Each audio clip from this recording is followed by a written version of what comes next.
and there's intimacy on the radio, and there's naturalness on the radio that can never be replicated on TV. The marvelous resurgence of radio as a political force in this country. News-related radio programming is evolving.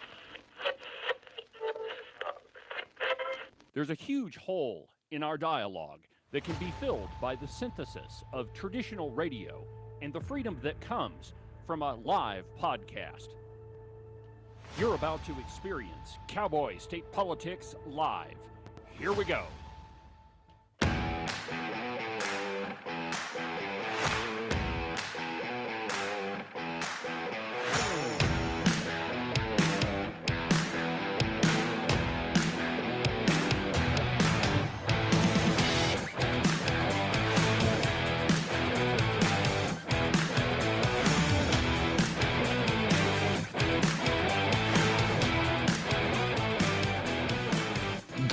Good morning, my friends. Welcome to another incredible installment. From very high above all the puerile and insipid forms of Wyoming mainstream media, this is Cowboy State Politics.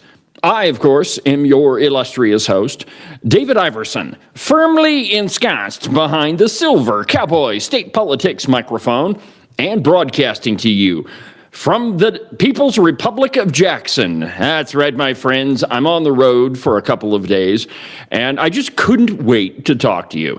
And, while you're here, you may as well talk about, being up in the northwest corner of the state. But I wanted to make sure that we had a few minutes to talk this morning. We're going to have kind of an abbreviated program because I'm going to finish the show, and then I got to get back on the road and head back to Cowboy State Politics headquarters. But welcome to the program, and I really appreciate you joining me this morning.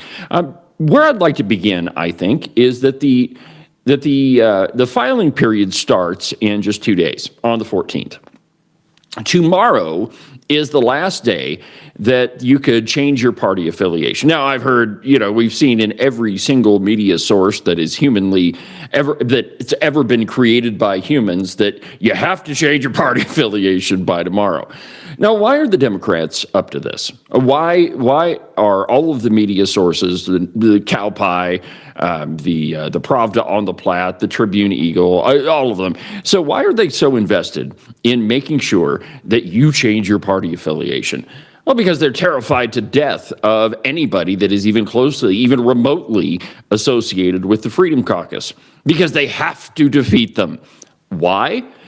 Because they're scared to death of you. Let me just give you one example: property taxes. Now, we've heard over the last 4 years, I think, that property taxes, you really have to have those for your community. And without them, you won't have any police or any firemen, or you won't have anything to protect your home. And in fact, our entire civilization will crumble down, around our ears and our shoulders, and we just won't be able to live anymore. The truth is that, and I did an episode about this, I'm guessing maybe a year and a half ago, perhaps 2 years, but it was called 50% really equals 10%. And the point of the episode is that with property taxes, only a very small percentage of your county's revenue comes from residential property taxes. And even though the ballot initiative says a 50% reduction, that's a 50% reduction for you. That's not a 50% reduction for everybody else, or for the government anyway. Really, when you do the math, it equals out to about 10%. When House Bill 45 passed, when Senate File 69 passed, it reduced your property taxes by 25%. Now, the average reduction among Wyoming counties was around 5 to 6%. I think in Sheridan, it was right around 5.5%. And there were other counties like Niobrara that it only resulted in a reduction of around $100,000, the price of a new pickup. And here's why. The majority of your county's property tax revenue comes from oil and gas, right? It comes from big businesses. It doesn't come from you, the residential property owner. And so if the ballot initiative were to pass, that would reduce your taxes by 50%, meaning that across the state, counties are probably looking at a 10% reduction. Well, the Democrats and the Redcoats, they have to tax you as much as humanly possible because, what do politicians do with a big giant pile of money? Well, they spend it. And if the big giant pile of money is reduced in size, well, that's far less money than they can spend. You see, it's all a game to continue growing the size of government, to growing the size of every government agency that you could possibly think of. And if they have less money to spend, it means there's less programs that they can spend it on, which means that you are less likely to be dependent upon the government. And you see, the Freedom Caucus and people like you and me, we represent a giant obstacle to all of that. How dare any of us little people, we the peasants, have any say in who runs our government? And in the Wyoming legislature, you're seeing a classic, in my opinion, you're seeing a classic battle between people who are actually conservative and people who are not, who only claim to be. And the folks that I'm thinking about are like Senator Slithers, right? She only votes with the Republicans when it's politically convenient for her. And I think if you look on evidence-based Wyoming, it'll show you in the last legislative session that she only voted with the Republicans around half the time. And so they can't have any sort of Freedom Caucus people in there because, those folks represent people like you and me. The individual citizen who has been taxed to death represents small business owners that are only trying to make a living for themselves. And how dare you have a say in any of your government? Now, there's a great piece written by Dave Simpson in the Cowboy, and it's entitled, "Check the Label on That Alleged Republican." And in his classic wit, he says, and I quote, "To hear wishy-washy, middle-of-the-road Republican light friends tell it, the primary in August is the most important election in Wyoming history." Why is that? Because there's a distinct possibility, my friends, that the Freedom Caucus or conservatives, I shouldn't just say Freedom Caucus, because really there's only a pretty small number of people in the House of Representatives that are actually members of the Freedom Caucus. Now, the media is trying to lead you to believe that if a conservative happens to be like-minded to anybody in the Freedom Caucus, well, then they automatically are a member. Well, that's not true at all. And I would say anybody that tells you that the Freedom Caucus is bad or that they need to be voted out of office, the immediate question you should ask them is, give me one thing that they've done that you disagree with, one thing that they've actually voted on that you disagree with, and put them on the spot. And more often than not, what you'll hear is them to say something to the effect of, well, I don't like their tactics, or they're too aggressive, or I don't like the way that they do business. Well, okay, fine, but none of those things are actions they've actually taken. None of those things are actually votes. And I've told a lot of my pals who actually, Agent 29, for example, that the response he should give to anybody that questions that is, yes, I am a member of the Freedom Caucus. Why aren't you? Why don't you support the idea of limited government and lower government spending?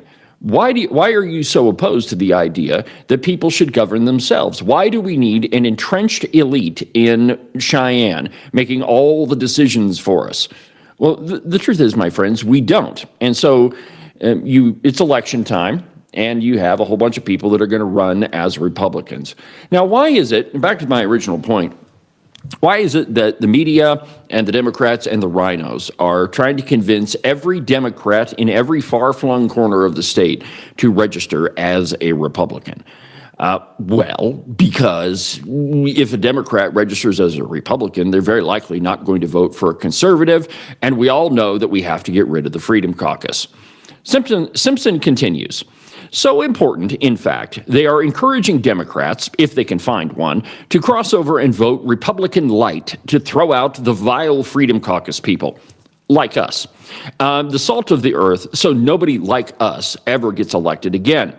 Now, that didn't really work for Liz Cheney when Harriet Hageman first ran against her, though even Liz Cheney herself sent out mailers showing people, or I guess telling people rather, how they could register as Republicans and have an influence in the election. It was Cowboy State Politics that broke that story that the mailers were being sent out to Democrats. But it didn't really work for her. She lost by about 39 points.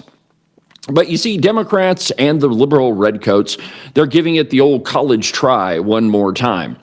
The wishy-washy Republicans firmly believe they must stop the torch-bearing, hair-on-fire, lynch mob Freedom Caucus people, like us, from screwing up Wyoming with our crazy flat earth notions. You know, flat earth notions like a property tax cut that we all got the last go-around and we'll get again this year. And that's probably where most of this boils down to. That if any of the redcoats have any doubt whatsoever that property tax cut isn't going to pass, they are out of their absolute mind, my friends. Because when that shows up on the ballot and it says, are you in favor of a 50% tax reduction? Most Wyoming citizens are not only going to vote yes, but HELL yes. And that, my friends, terrifies the redcoats. Goofy nutball lunacy, like not issuing let me back up a little bit here. Flat earth notions like requiring people who vote here to actually be citizens of the United States. Goofy nutball lunacy, like not issuing driver's licenses to people who are in the United States illegally. By the way, down in Laramie County, recently they did a sting on I-80, and in one day they stopped 100 vehicles. Over a third of them, right at a third of the people that they stopped were illegally in the United States and could not speak English. Now, if that doesn't tell you that we have a giant problem, I don't know what will. But the lunacy in Cheyenne is that we shouldn't pass any sort of election integrity measure. We shouldn't pass any measure that would prevent non-citizens from voting. But that's goofy and nutball and Freedom Caucus stuff. Not letting truck drivers who can't read our signs over 400 miles across Wyoming on I-80 and I-25 seems to be absolutely crazy. When the State Lands Board meets and soon-to-be Representative Chuck Gray says that perhaps we shouldn't give public money to people who are not legally citizens of the United States, that notion is treated with horror and shock. In fact, it was Megan Felder herself who tried to pass that did offer the amendment that allowed that to happen. Now think about that. Your money going to people who aren't legally here, who are here illegally, who aren't citizens of the United States. One of the people running for governor actually suggested that wasn't a bad thing. Now, my friends, I don't know about you, but I work pretty hard for my money, and so does my wife, the lovely Christine. And I can't even imagine a universe where you could convince us that our hard-earned money and then the money that we pay in taxes should go to somebody who's in this country illegally. And I doubt very seriously that any of you believe that either. But the liberal redcoats in Cheyenne, that's exactly what they think. Flat earth craziness, like cutting the governor's budget this year by $53 million, when the Republican light clique, that is, the redcoats, in the Wyoming Senate wanted to increase the governor's proposal by $53 million. Now, what an absurd notion that is, that perhaps maybe we shouldn't spend as much money as humanly possible. Freedom caucusers, like us, oppose putting sex how-to manuals illustrated where youngsters can be exposed to them in children's sections of the library. Think that, and wishy-washies will say that you want to ban books. That's what the redcoats said all through the legislative session. Now, Simpson goes on to talk about a guy named Clay Travis. Now, Clay Travis is one of the folks that took over Rush Limbaugh's time slot when Rush passed away. Here's what he says. One of the guys who inherited the time slot from Rush Limbaugh on talk radio has an interesting take on that book ban lie. Quote, "The conservatives don't ban books, by the way," Travis writes. "They argue about what books are age appropriate to have in libraries. An R-rated movie isn't banned, it's just restricted by age. If local news can't show all the pages of a book, call me crazy, but maybe we shouldn't have that in an elementary school." Now, our Republican light friends have undergone an identity crisis in recent years. And in last election, they called themselves the Frontier Republicans. Remember those people? Yeah, the group started by Tom Lubnow and Gail Simmons. But apparently that didn't feed the building or the bulldog. This year, they seem to be calling themselves traditional Republicans. Now, that sounds nice, but reminds me of that old criticism of the GOP. It's the grand old party, and you aren't invited. Now, I don't have particularly fond memories of the old Freedom Caucus or the old Wyoming Caucus or the Frontier Republicans who used to run the joint. I recall that under their leadership, it took 2 years to pass a bill banning boys from playing in girls' sports. And when it finally passed, the governor let it become law without his signature. He called that bill draconian. Do you think that's draconian? I very seriously doubt it. Now, I remember bills that the old guard easily passed one house of the legislature, only to die a quiet death in some drawer in the other house. There was still some of that going on in the Wyoming Senate this past budget session, where the Republican light folks still hold sway. People like Bo Beitman and Slithers Nethercott. Many of the bills that you cared a great deal about, election integrity measures, spending measures, they got over to the Senate, and they died a quick death at the hands of Senator Slithers. Even after the Freedom Caucus took over leadership of the House this last year, University of Wyoming officials said that they could continue to fund DEI activities from other sources rather than abide by the legislative cuts that were demanded by the legislature. And then the governor vetoed the cuts anyway. Probably figured that they were draconian too. So I don't see why we should get all warm and fuzzy thinking about former legislative leadership. People like Chi Com Som Albert Sommers, who appears to be running for his old seat.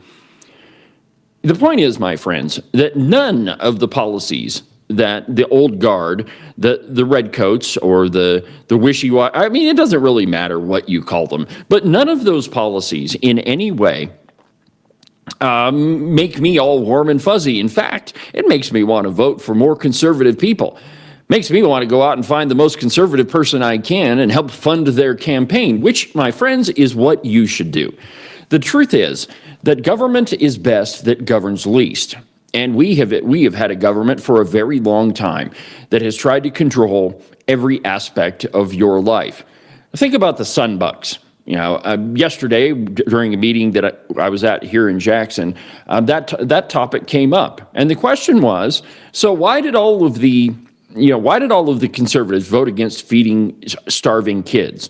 And my answer was: nobody voted to starve kids. Nobody voted to keep lunches away from them. In fact, that vote never came up in the legislature. But the governor passed his executive order and tried to, and absolutely did an end run around the legislature. So why should we continue to listen to things like that? Why should we continue to listen to the cow pie which absolutely prints something that is not true about one of the conservatives in the House? Which, by the way, the only thing they did instead of printing a retraction is put a little note at the bottom of the page. Of course, I'm referring to Joel Guggenmoss. If you listen to the podcast from Saturday, I went into great depth about what actually happened there. The truth is, my friends, none of these people in the media or the folks that are claiming to be Republicans and running for office really have your best interests in mind. Really, what they have in mind is their own political well-being. And that's what they've always been interested in. So we're going to go ahead and take a break. And when we continue, when we come back, I've got a couple of news stories I want to touch on from the national press. And then in about 10, 15 minutes, my pal Rebecca is going to join us. There's a couple of things that she wants to talk about. So first, let's take a quick break, and then we'll continue with the broadcast. Maybe if I can get the break to play.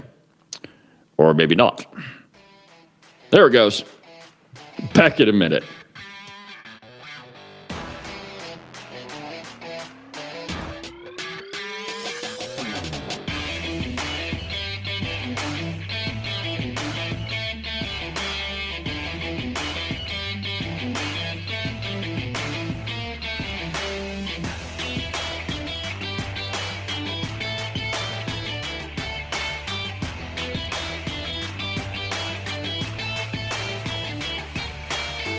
Are you tired of all the meaningless political drivel floating around right now? endless commentary that really doesn't have anything backing it up? Do you long for the days of true investigative journalism coming from an authoritative source who really doesn't care how popular and apparently good-looking a politician is? Fortunately for you, that's what I do on Cowboy State Politics. New episodes are published every Monday, Wednesday, and Saturday, and you can get them anywhere that you get your podcasts. iHeartRadio, iTunes, TuneIn, really any of them will work. But the easiest way is just to go to the website, cowboystatepolitics.com. There, you can find all of the shows, as well as any of the articles I might bring up during the course of the program. Cowboy State Politics Live, the program you're listening to right now, is broadcast every Tuesday through Friday, beginning at 8 a.m. Pay attention to all of that other block-headed nonsense if you want. Just make sure that you don't miss an episode of Cowboy State Politics. And now, back to our program.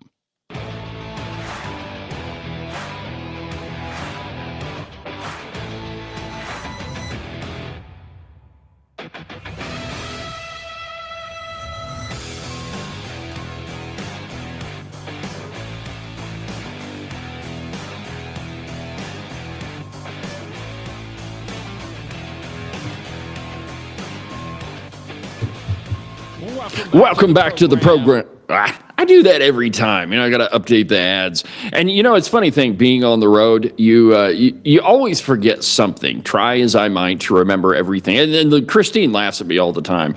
I'll run out of the house, try to get in the car, and then a minute or two later, she'll hear me come back through the door. Oh, I forgot this. And usually I have to do that 2 or 3 times.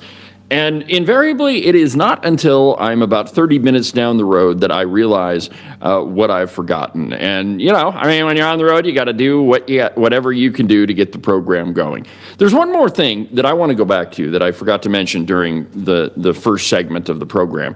And that's, is all of the crossover voting really going to be a problem? I don't know, and here's why.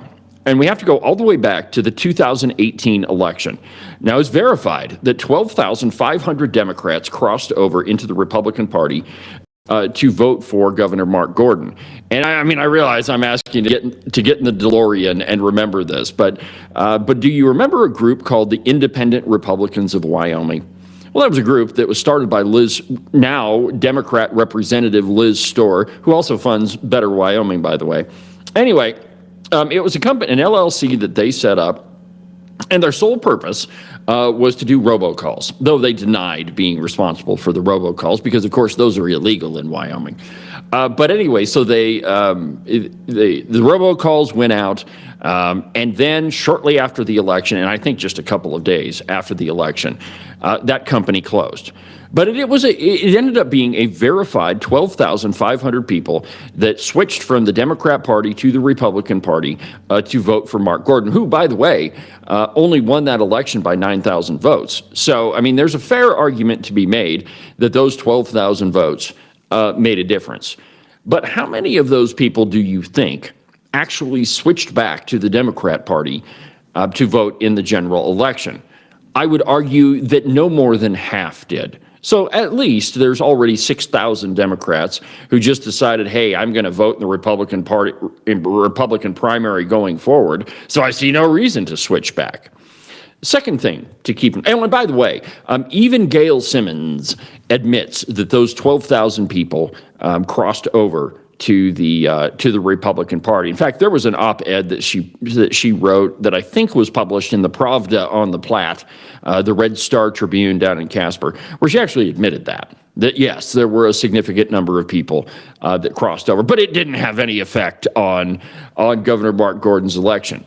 So why then argue that? Well, because they couldn't in any way allow Mark Gordon's election to be tainted by crossover voting. And then, of course, we had the 2020 election, which I'm sure a lot of Democrats crossed over for that one too. But every election since 2018, I think that the Redcoats have seen diminishing returns. What I mean by that is more people register as Republicans and then say to themselves, this is kind of stupid. Why do I keep changing my party? I'm going to continue to vote in the Republican primary anyway, so I may as well just stay here. And so I think that even though there has been a really big effort this election to convince Democrats to register as Republicans, that I doubt that it's going to have that much influence in the election. However, that many votes, I should say.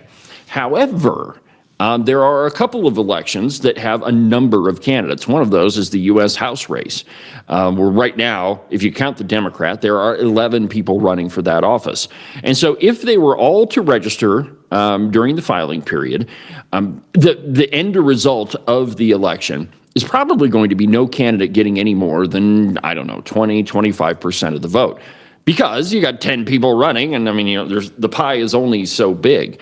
And so I think that a small number of votes is going to have a larger influence than it would otherwise. Now, Wyoming has a history of having elections where the final result is really, really close. A good example of that is Agent 29. I think he only won his by like 30-some votes. And there were others in the state who, like Landon Brown, he only won his by a few votes. Steve Harshman, he only won by around 120. The votes in Weston County, they were pretty close too. Or, Niobrara is the one I was thinking of. So Wyoming has a history of elections that are super, super close. And if you have a whole bunch of Democrats that are in there, they're going to vote for the most liberal candidate. However, don't let that scare you. Don't get worried. My friends, I will tell you when it's time to panic. And right now, it's not.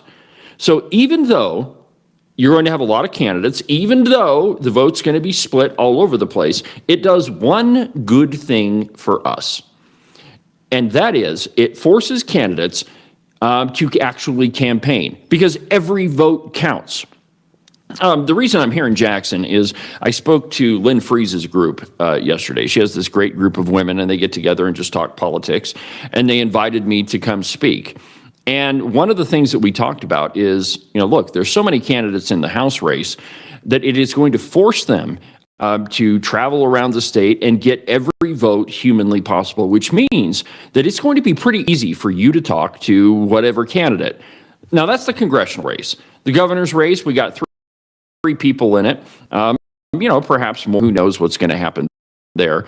But still, the vote's going to be split. So each candidate is going to have to go campaign their little tail off. Now, other races like state house races, same thing holds true.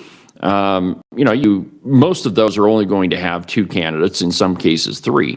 But in this election, I think you're going to see candidates make a really strong effort in getting a hold of you, getting your attention, convincing you to vote for them. And so from a voter's perspective, I think this is going to be a fascinating time. Yesterday, my phone was blowing up with people wanting to be on the program. And so, we're going to have a lot of interviews. And the truth is, candidates are going to have to do that. If you want to get the attention of Wyoming conservatives, there's only one program that you should come on to, and it's this one. All right, so one of the stories that I wanted to cover this morning, even though we're going to cut the program a little bit short, and this one, again, a national story, but it's from Just the News. And the title of it is Elementary School Suspends Student for Bringing Lego Gun to School. I saw this one and I just couldn't resist. Here's the first opening paragraphs, and then we'll talk about it. Quote, a Georgia mother is criticizing school officials after her 8-year-old son was suspended for bringing an object made from Legos to school that administrators determined resembled to be a gun. Quote, this is a weapon, they say, my child had. And the mother held up, and I don't have a picture of it, but the mother held up the student's toy made out of Legos and said, this is classified as a weapon to the school district. The student's mother said her son, who has autism and ADHD, did not make threats at the school. She argued that the school didn't need to move immediately to suspension. Quote, my child did not go to school and say anything harmful or bad. They could have simply explained to him, hey, we can't bring things to school like this that look like a weapon or a gun. But instead, they went into panic mode after the school principal contacted her Thursday about her son bringing a weapon to school. Quote, I wasn't sure what exactly he could have brought to school because we don't have any weapons or guns or anything in the home. It's another issue there, but the kid didn't even have access to them. Now, after arriving at the school, she said administrators showed her the object that were assembled from Legos. Quote, I was thinking that there are probably other things that they could be more severe that people could take to school or even think about or even need to pay attention to besides my students' Lego creation. Now, the reason I bring this up is school administrators across the country are worried about students bringing things to school because they look like a weapon or that they resemble a weapon even though it's made out of Legos. And perhaps the school has a policy that you can't bring anything that even resembles a weapon to school. You know, we can't hurt people's feelings. While at the same time, school boards like the one in Rock Springs, in fact, we've got an article coming from the Open Range Record. It's a great discussion of what happened at a school board meeting yesterday. Where a lot of parents had really huge concerns with the school board, and those were all brushed aside. Parents would say, hey, you know, I don't really think the school's being led that well, and I think there's a lot of complaints, and the school board just said, yeah, we're good with it. So on the one hand, schools overreact with students bringing Legos to school, but on the other hand, school administrators ignore big, giant problems. We've published a couple of different pieces on the Open Range Record concerning the school district in Rock Springs. And, you know, part of me says, how could we possibly have one school district that has that many problems? Well, the truth is we do, my friends, and the concerns of parents that are brought to the school are to a large degree being kind of brushed aside. While on the other hand, you have school districts that are worried about weapons made of Legos. It's absolutely ridiculous, my friends, and we shouldn't even be worried about. What we should be worried about is educating our kids. That is, by definition, what a school is for. There's another piece on the Open Range Record about the Wyoming High School Activities Association. They're worried about being able to fund activities. Well, the truth is, the school has no less money. In fact, schools have more money after this legislative session than they did before. And yet, they're worried about being able to fund activities. Why? Why are they worried? Because they can't take the money that was meant for teachers and spend it on football scoreboards and football pads. Rather, they actually have to give it to teachers where it was supposed to go. Why don't we start worrying about educating our kids and stop worrying about all of the other extraneous things that have nothing to do with education? Let's get back to teaching our kids, my friends.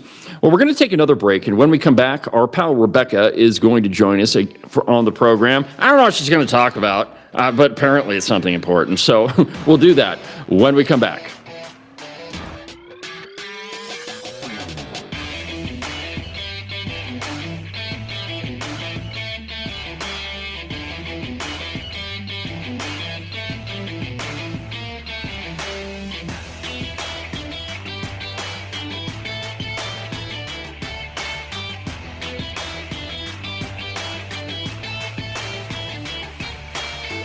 Are you tired of all the meaningless political drivel floating around right now? Endless commentary that really doesn't have anything backing it up? Do you long for the days of true investigative journalism coming from an authoritative source who really doesn't care how popular and apparently good-looking a politician is?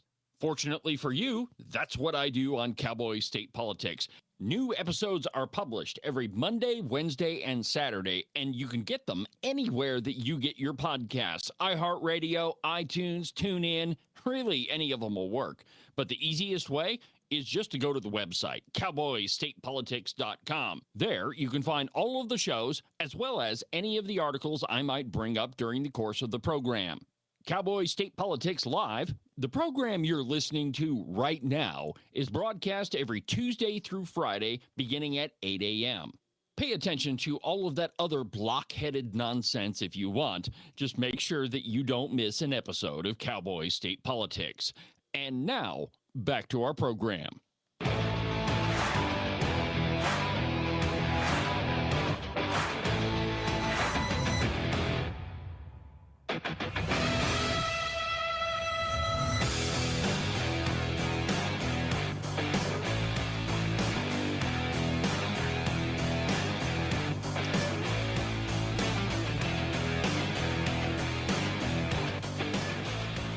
Welcome back to the program. Welcome. See, I've really got to redo that ad every time that thing plays. And this is yet another thing that I forget when I'm on the road. Like, hey, man, maybe you ought to update all the ads you have. But evidently I forgot that too. Well, welcome back to the program, my friends. My pal Rebecca is joining us on the program. And you might want to, let's hear, speak up for me a little bit. Hello. All right. Yeah, there you go. Wyoming. There we go. All right. So, Rebecca, now I realize that we went through this whole check thing. And that was a heck of a lot of fun. By the way, next time you hand me a check, maybe we should take a picture of it and just publicize it. But there's a group that is, they are mounting a gigantic campaign to tell the truth about the whole Checkgate thing. And it's a group called Better Wyoming. I'm sure just about everybody has gotten at least a text message from them. Or you know, an email or something. I mean, they are spending a ton of money. Is there anything more to learn about the Checkgate thing? Not to my knowledge. It seems that they want everyone in the state to know who my husband and I personally donated to, which I would have just simply said that if they had asked me. Right. It's not like it isn't online already. I kind of like the text verbiage, Bextel Bucks. I thought that had a nice ring to it. Yeah.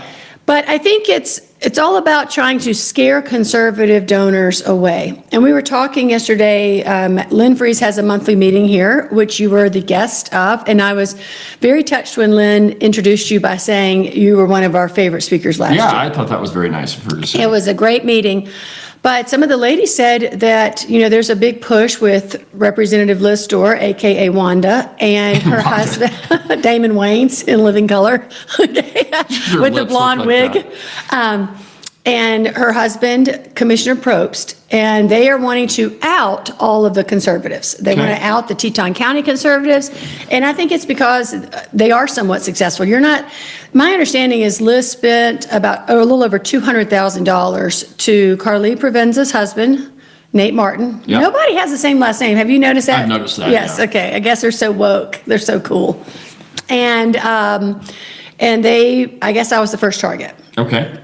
So one of the things that I spoke about at the meeting yesterday is that the left in Wyoming, the Redcoats, they're not really terrified about money because the left can raise as much money as they want. I mean, they have people like Liz Storr and the George B. Storr Foundation, and I mean, really, they don't have a problem with money.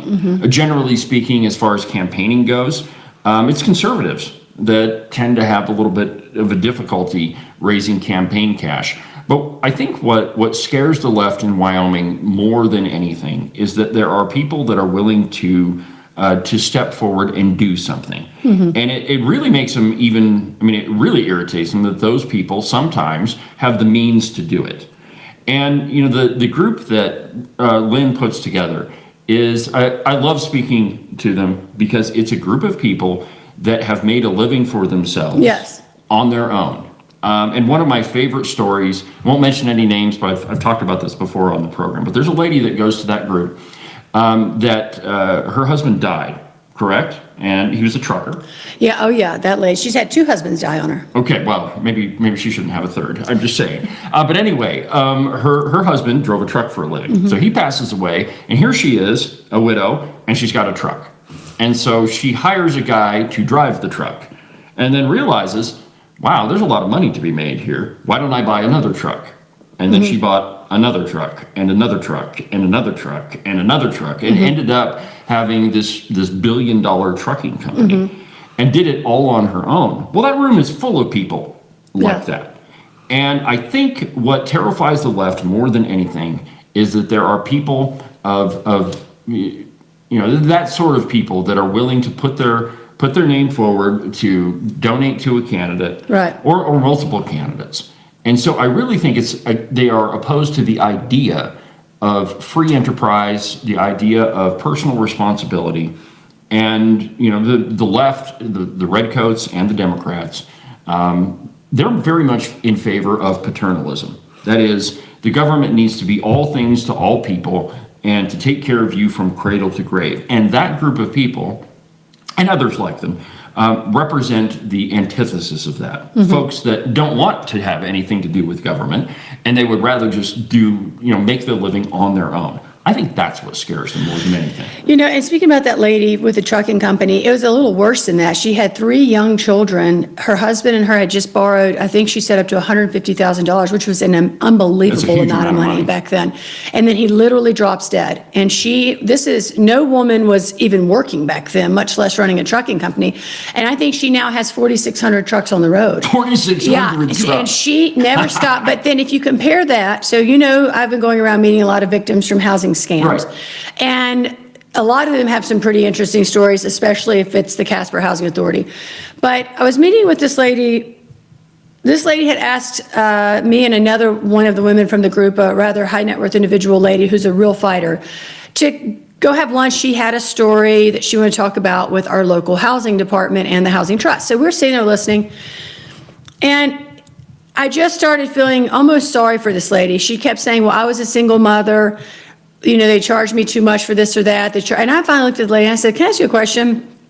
How much did you pay for your government fund? Like, I didn't say this at first, but I said, how much did you get your affordable house for? And this is a long time ago. But the answer was about $100,000. I said, how big is it? 3 bedrooms. What do you want us to do right now? Well, I'm a single mother. They charged us too much for the roof assessment. We only have 1 parking spot. And I just sat there and I finally said, ma'am, we've heard you just sound so ungrateful. And as we sat there for the next hour, I said, why is it my fault that you're a single mother? And honestly, if you're sitting around just waiting for us to keep helping you, you're not going to be like this lady we just talked about. This woman just did nothing but keep going. So let me ask you a question. Like, you've told me before that if you own any property in Teton County, it's worth a tremendous amount of money. So that house, I mean, you're a realtor. How much do you think her property's worth? Well, but it's a deed restricted house, so she could sell it now for about $350,000. Okay, so that's not a lot. However, you could find a lot of houses in Wyoming for like $300,000, and that's to me that's the very definition of entitlement. It was unbelievable. Nobody has a right to live in America's richest county. What was alarming was the hate has consumed this woman from all the little things that added up in her defense. There are a lot of problems there. But I kept saying, well, you're in government funded housing. What did you expect? And when one of the ladies said, well, what could you sell your house for? And we figured out it was $350,000. We said, then just wash your hands of it. Yeah. And she said, well, where am I going to live in Jackson for $350,000? We said, you're not going to be able to. Why don't you go to Alpine? No, why am I getting run out of my community? And then finally she said, I don't want to have to commute. And the lady with me said, well, what do you do for a living? She said, well, I work from home. And that was when that was my final straw. I thought, so you don't even commute every day. You could have, thanks to the taxpayers, $350,000 to just walk away from your government funded house.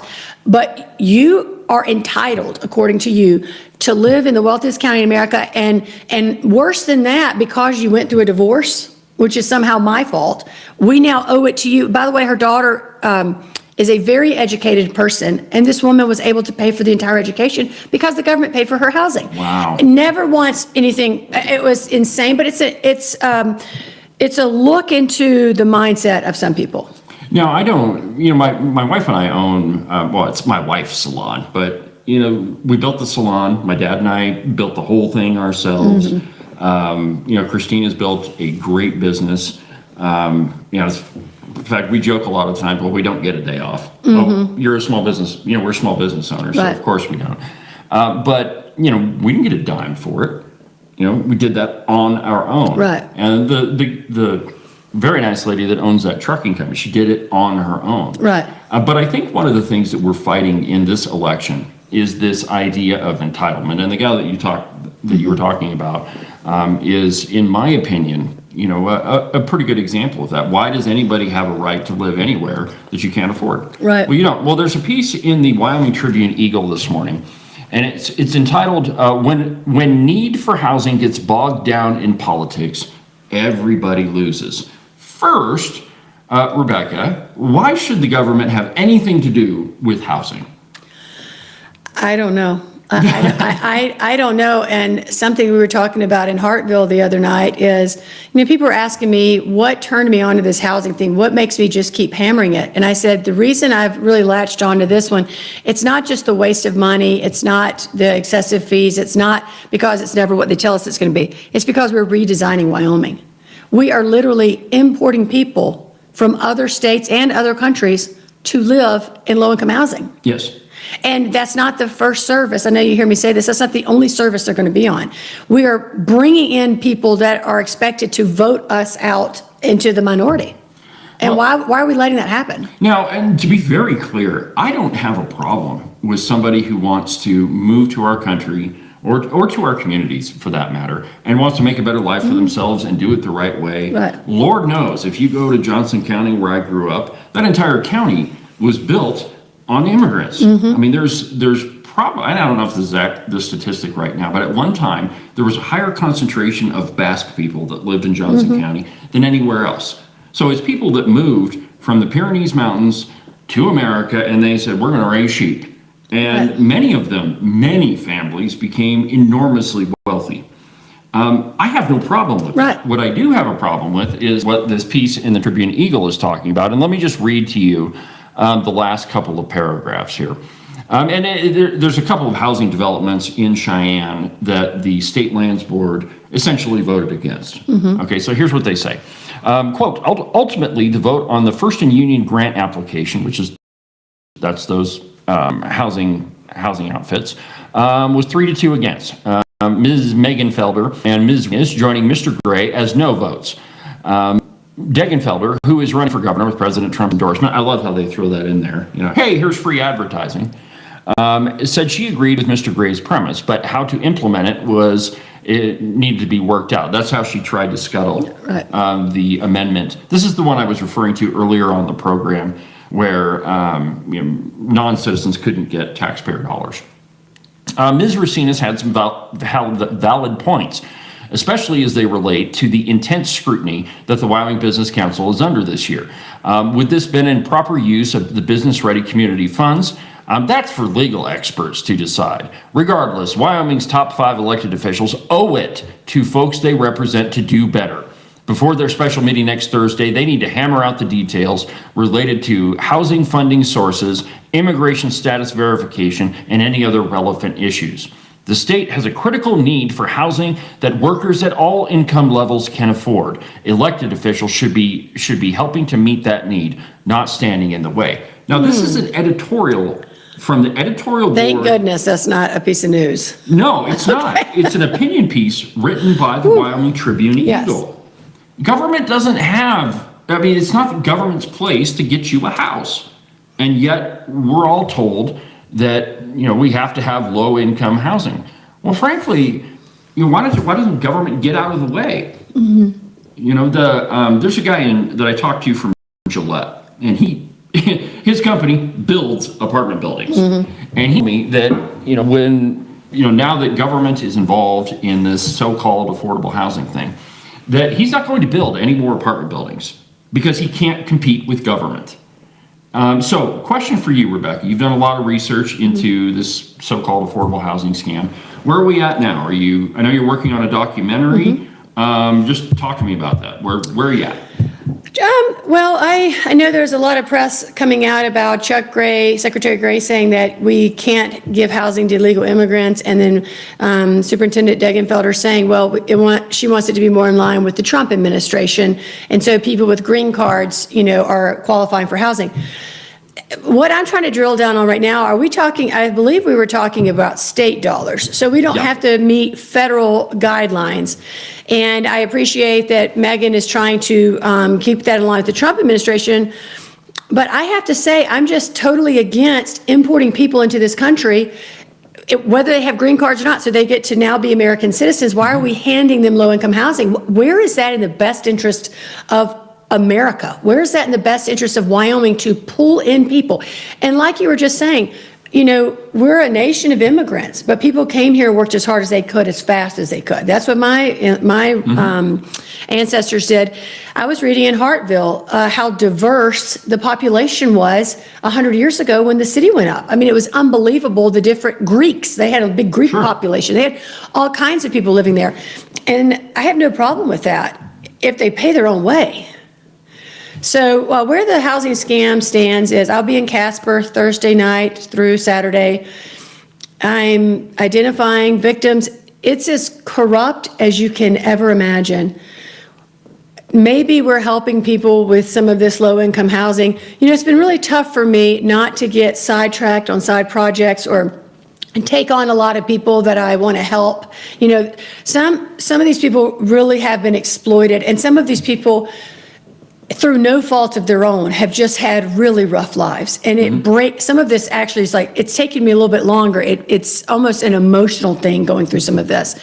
But we don't want to keep going down this road. And every time I see Treasurer Meyer stand up in a crowd and say, we got to have $6 billion for low-income housing, folks, again, that is not a hand up for some poor person. That's going to go in the pockets of developers, people enriching themselves. It's not going to ever help the intended recipient. Your kid isn't going to be one of the recipients. I don't mean to sound controversial, but we had a Habitat for Humanity project go up here. And Habitat's, you know, private money, but the projects here sometimes are on county pieces of land or town-owned land. And I know someone that actually volunteered at the complex the other day, and she said not one person spoke English. I think 12 of the 16 houses are already occupied. And this is a woman who's swinging a hammer as a volunteer for Habitat for Humanity, but she called and said, I am really concerned right now.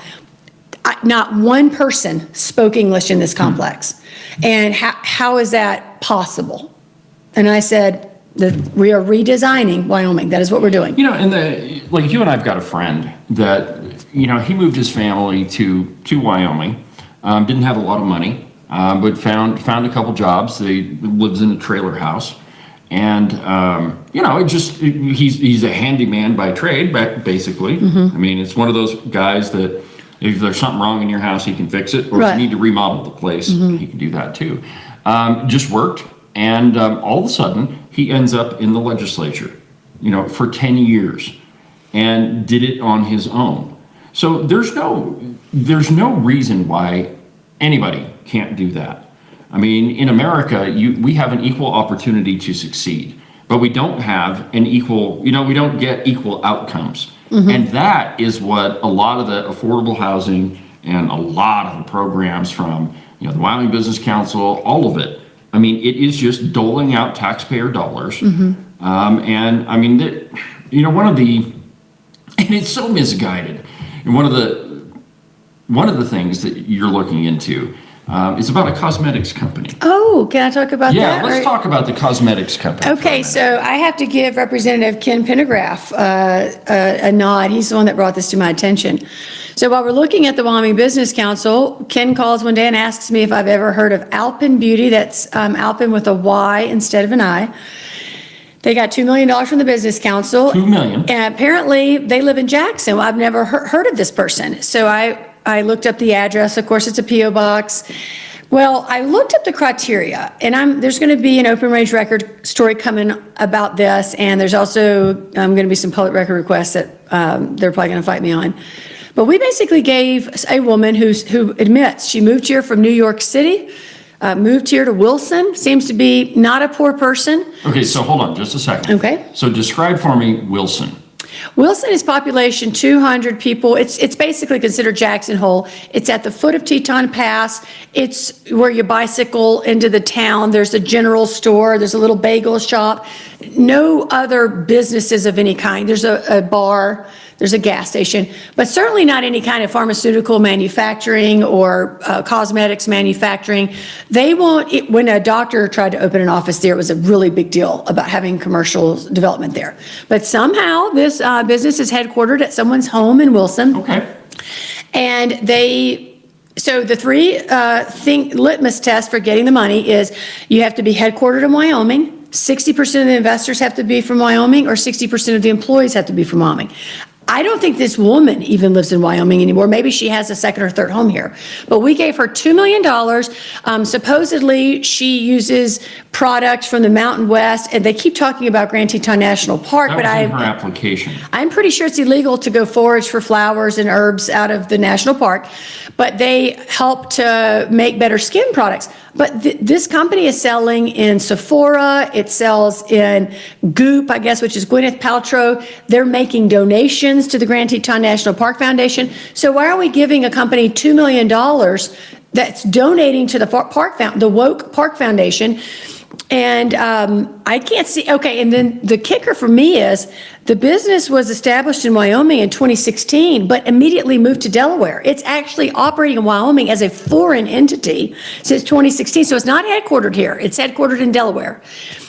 I can't find one employee that lives in the state. Certainly there's no pharmaceutical or cosmetics manufacturing going on in Wilson.